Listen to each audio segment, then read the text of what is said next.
لیا شہر کے جنوبی طرف ایمان کی قوتوں سے مالا مال مرد مومن حضرت شقی شاہ حبیب ابدی نیند سو رہے ہیں۔ آپ حضرت عبدالجلیل دہلوی کے بیٹے اور حضرت عبدالرحمن دہلوی کے بھائی ہیں۔ آپ کی ولادت 12ویں صدی میں ہوئی۔ آپ کے بھائی عبدالرحمن دہلوی حضرت سلطان باہو کے پیر و مرشد تھے۔ اس لیے جو لوگ حضرت سلطان باہو کے مزار پر حاضری دینے جاتے ہیں وہ پہلے آپ کے مزار پر حاضری دینا ضروری سمجھتے ہیں۔ آپ کا خاندان دہلی میں مقیم تھا۔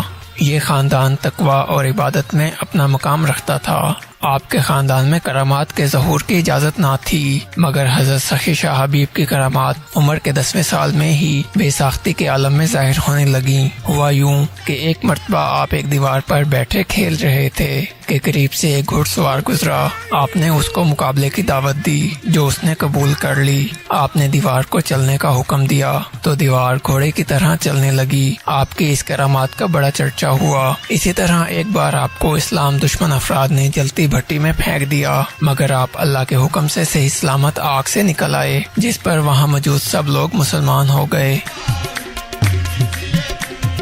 سارے گا رے گا ما گا با دا با دا دا سارے گا رے گا